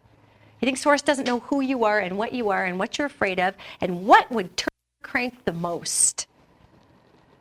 You know why we believe that Source doesn't know that about us? Because we don't trust us to know us like that. Source is not us. Thank God.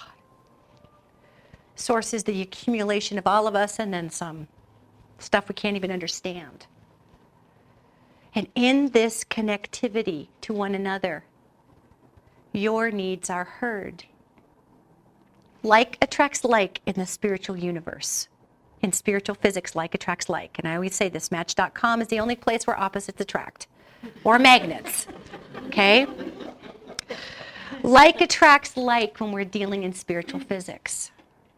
So if I go through being fearful, I will never have enough, or I deserve this, which is actually a statement of resentment.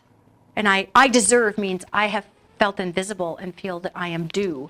And in that, there's entitlement energy, and that gets all messed up and gets off the prosperity track, okay?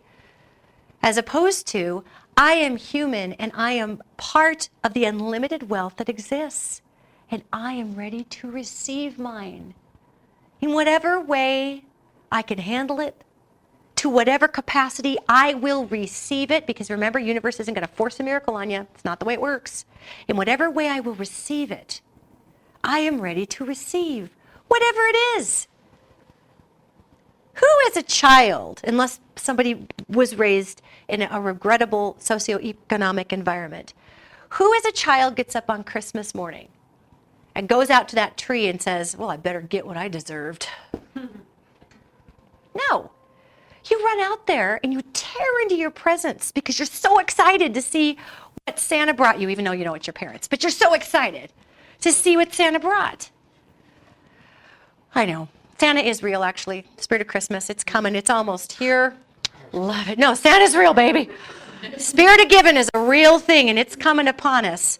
So as you go into this holiday season, obviously we want to use discernment. Yet be okay to give. You'll get it back. It's just a flow. As you are going into this understanding of who and what you are, as a child, you open these gifts because they're there. There are so many gifts around each one of you. I see them all, actually. It gets really frustrating for me. I have to step outside of what I can see, and what you're willing to accept are two totally different things. And I, in my job from doing this over 15 years, have finally learned how to just say, well, all right, and take on that enthusiasm like your angels. You are learning the lesson of restriction. Oh, way to go. And I will tell you, there is not one person here today who does not have absolutely outstanding things that are going to come for you in this next year if you want to actually allow them to happen. Every single one of you. Every single one of you. And I think that's why you're here today. Hope. Be okay to hope. Believe. Be okay to believe. What you think this is and what you think you are not. You are far greater than that. Give yourself a chance to be what you are. And when those bills come in, don't go back to ground zero of freaking out. Allow yourself to go, I'm a lake. These always get taken care of. They will. In the meantime, I'm going to Google my purpose. Gratitude. Yeah, exactly. I'm sorry, your purpose is not determinable at this time.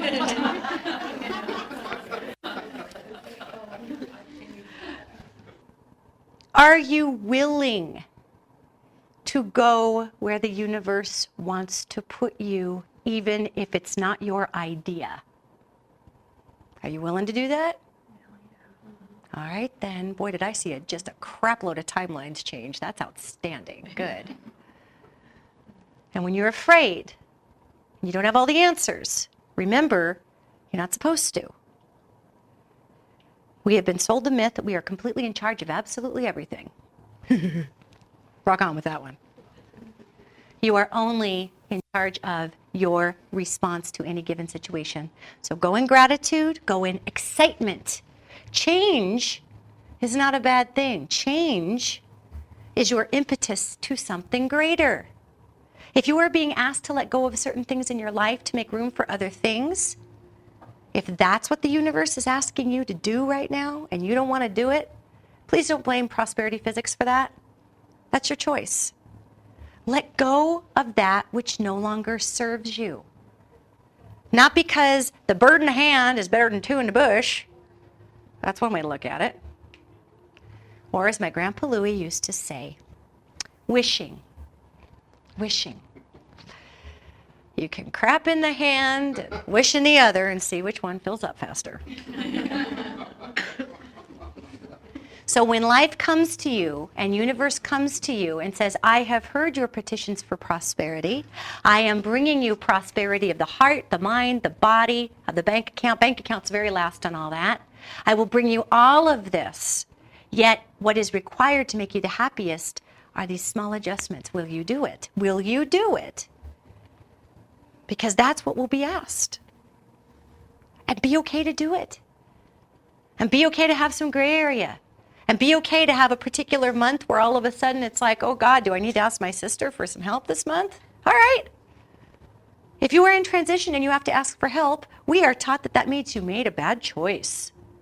No, gang. We are connected. We're supposed to ask for help. Gratitude is the process of giving and receiving. How can I help? How can I learn my karmic points and lessons if you never give me a chance to help you? If you never say, God, Danielle, I am sucking wind, dude. Can I write you a post-dated check because I need this? Or I am so hosed right now that I have no idea how I need this. Can you help me out?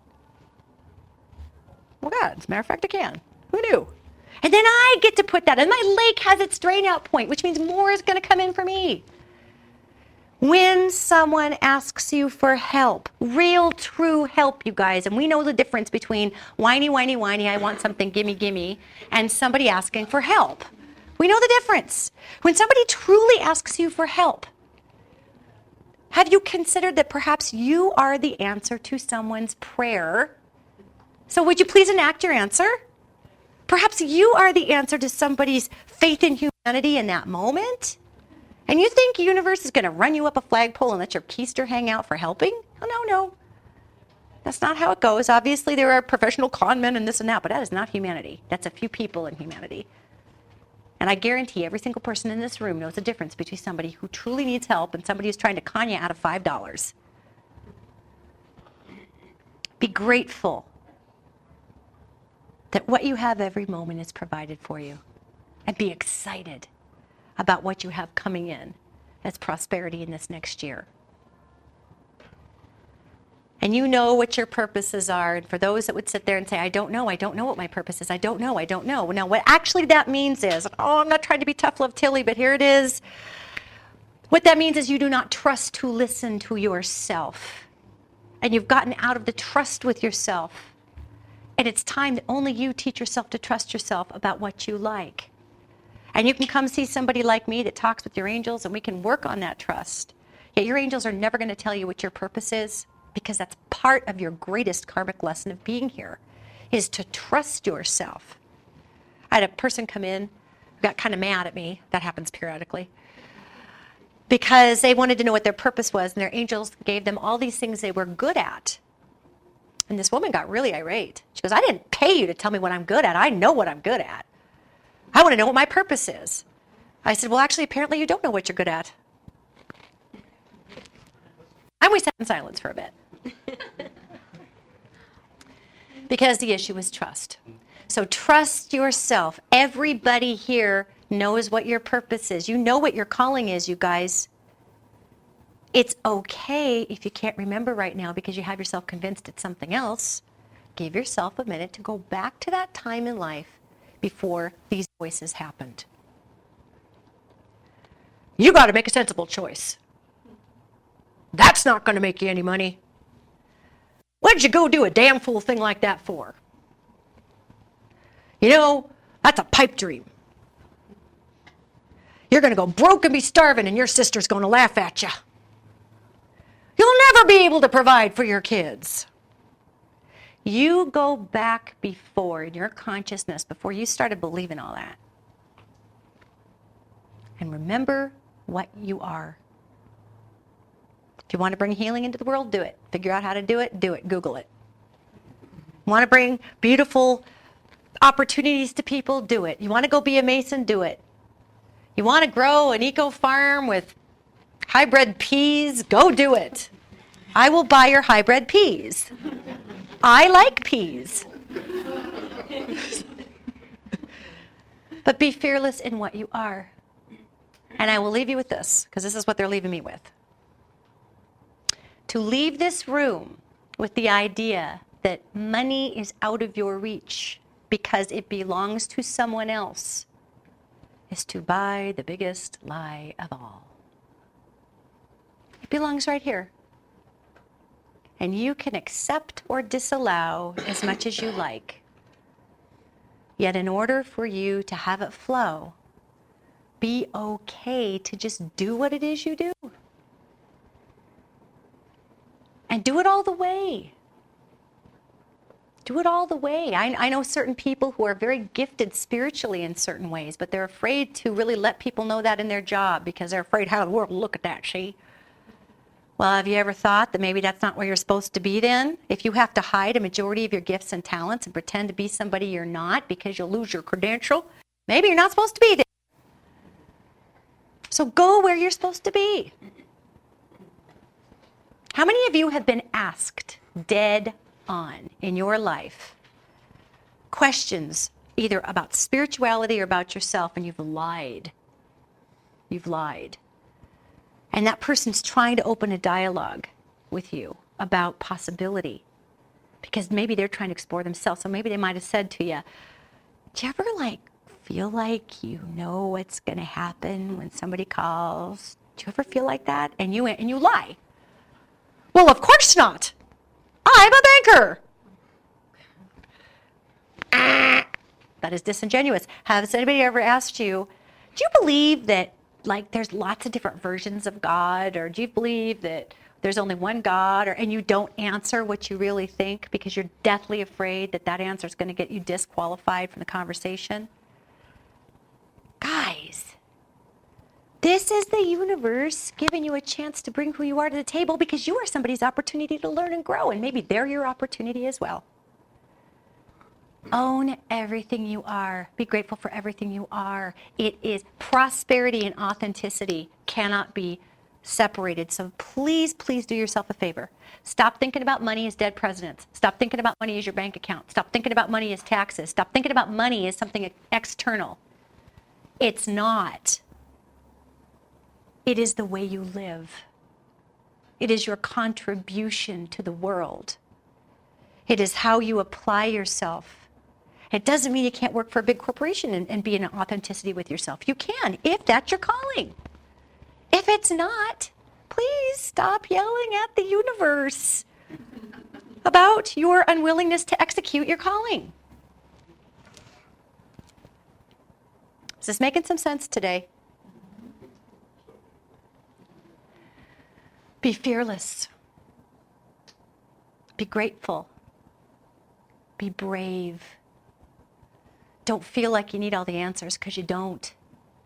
Don't be afraid to look silly because other people are so fearful they have to project onto you their own fear when you achieve.